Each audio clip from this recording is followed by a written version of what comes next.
boshqa hech kim kelmasligini istaysizlarmi? Xudo haqqi, qo'rqayapman. Salom.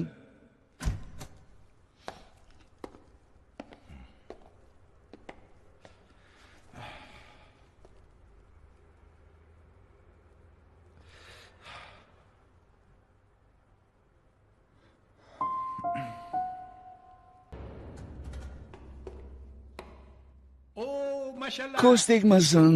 Boshqa hech kim kelmasa kerak dedim. Ammo hamma birma-bir kelyapti. Bo'lmasa chidolmay baron kursisiga o'zim o'tirardim. Bu yer senga qattiqlik qiladi, iplikchi.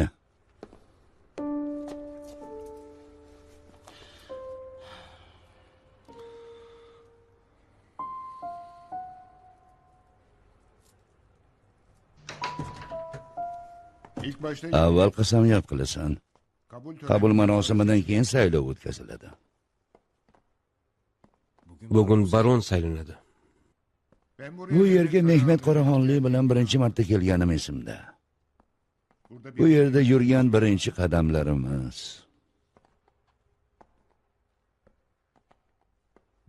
Bu yerga kelishimni bilarmidingiz? Ha.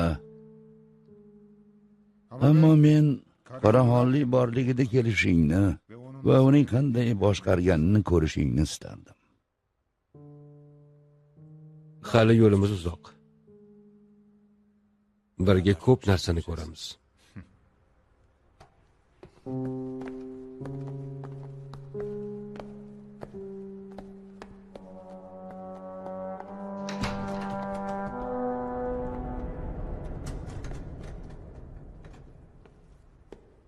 Po'lat Alamdar ko'zi bog'liq holda kirishi kerak deb o'ylamadim.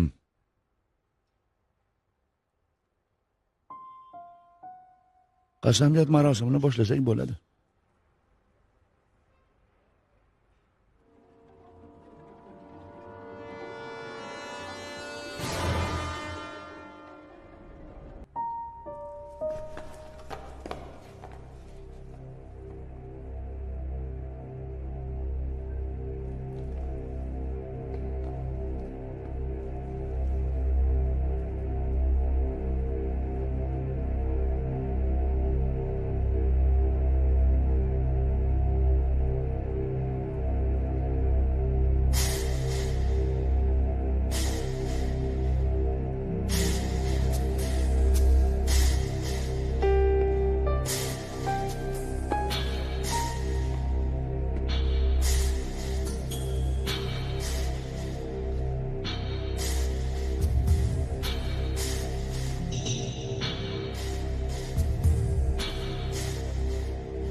Endi 7 aka-ukamiz. Baronimizni saylasak bo'ladi. Men o'tgan yig'ilishda nomzodlikdan chekinganimni aytgandim. Agar birodarlarim bu lavozimga meni loyiq ko'rishsa, nomzod bo'lishim mumkin. Bundan boshqa shaxsiy talabim yo'q. Qilich ham nomzodlarimizdan biri edi. Qilichning gapini bo'laman. ammo meni kechiradi deb o'ylayman.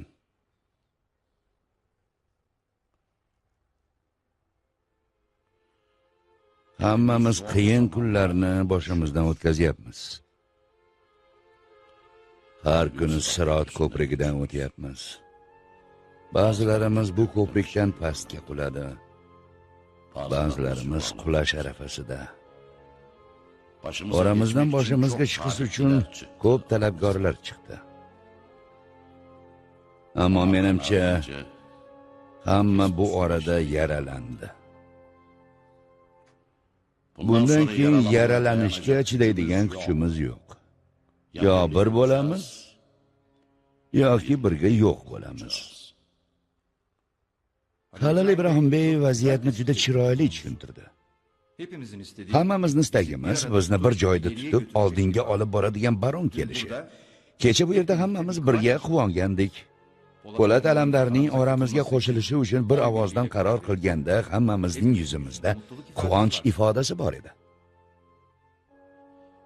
Agar o'zi ham qabul qilsa, bizning boshimiz baronimiz Po'lat Alamdardir. Bajonidil qo'llayman.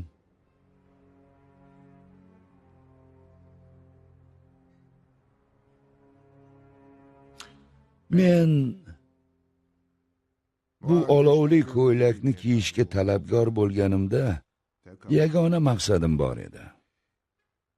Hurmatli Qoraxonlikning eng yaqini sifatida u borayotgan yo'lda bizlarni oldinga boshlash. Ammo birodarlarimdan eshitgan so'zlar meni xotirjam qilgani kabi xursand ham qildi. Xotirjam bo'ldim, chunki bu mas'uliyatdan qutuldim. Xursand bo'ldim, chunki Po'lat Alamdar bu mas'uliyatni hammamizning ko'magimizda o'z bo'yniga oladi.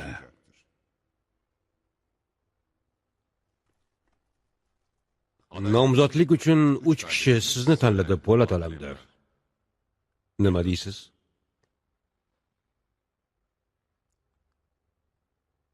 Oldindan menga ko'rsatilgan e'tibor uchun rahmat. Men bugungacha hech narsaga talabgor bo'lmadim. Ammo har qanday mas'uliyatni olishdan ham qochmadim. Agar sizlar bir ovozdan hammangiz birodarlarim sifatida meni saylasangiz, bu vazifani bo'ynimga olishdan mamnun bo'laman.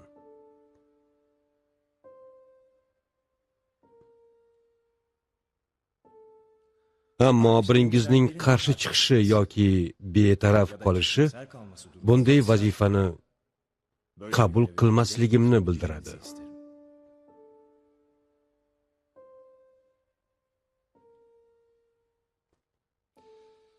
Men o'tgan yig'ilishlarda ham 3 ta ovoz olgan nomzodga o'z ovozimni berishimni aytgandim. Bu taqdirda men ham sizni baronimiz bo'lishingizni tanlayman. Qabul qilganlar?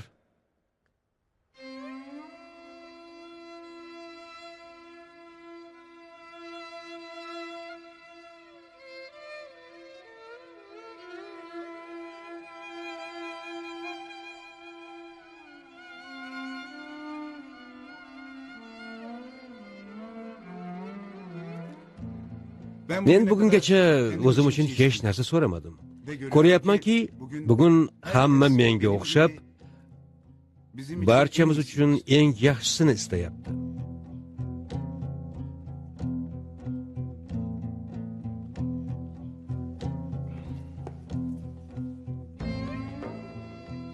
Buyuk baronimizni kursisiga taklif qilamiz.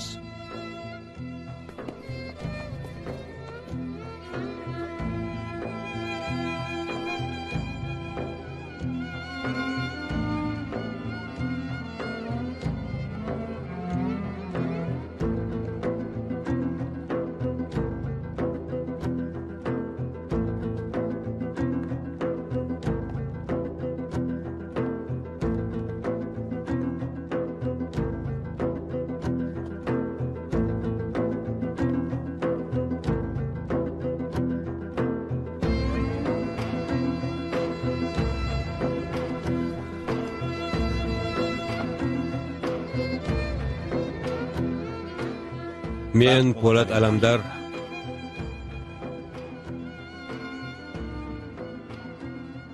kengash qoidalariga amal qilib, adolat va qardoshlik nomidan hukm qilishga qasamyod qilaman. Aslanbey Studio yuqori sifatli kinofilmlar markazi.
Adolat va qardoshlik. Orangizdagi eng yangi va eng yosh a'zo menman. Agar faqat adolat ustuvor bo'lsa edi, men baron bo'la olmasdim. Adolat odamlarga loyiqlik bilan hukm qilishdir. Bu layoqatni qardoshlik belgilab beradi. Qardoshlarim og'a-inlarga qanday munosabatda bo'lishsa, men ham ularning ustidan adolatni shunday belgilayman. Qardoshlik og'a-inlarni hurmat qilish, ularni eshitish va qadrlashdir. Adolat esa bu fikr va qadrlar natijasida hukm qilishdir. Ammo bilgan, ishongan shaklda hukm qilishdir. Yetakchi unga itoat qilinishini kutadi. Bu uning haqqidir.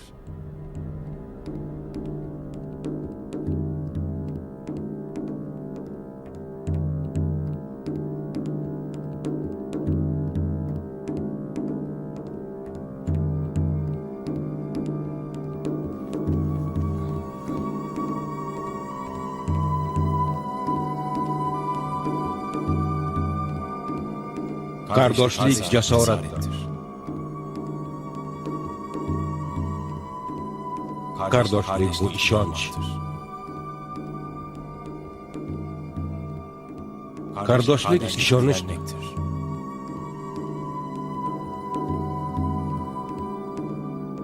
Qardoshlik bo'lishishdir.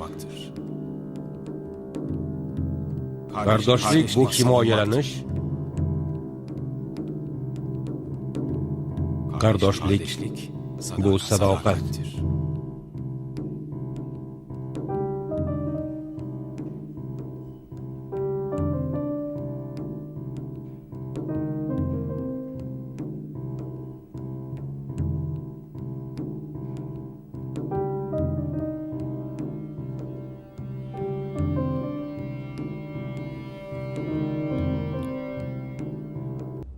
Mendan katta narsalarni kutayotganingizni bilaman.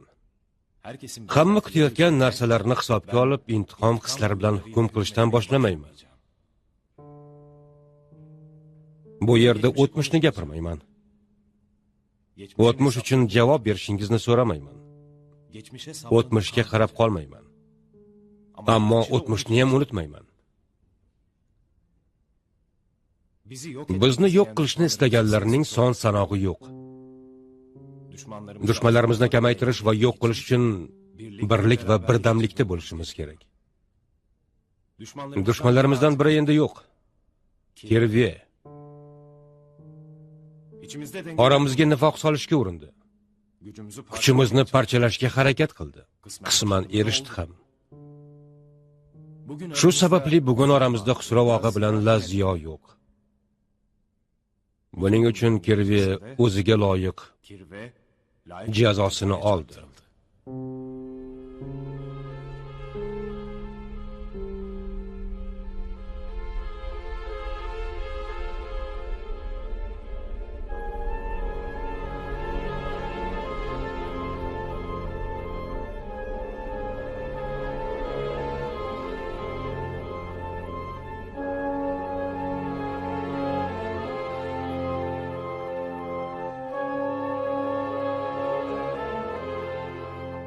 Buni eshitib juda xursand bo'ldik.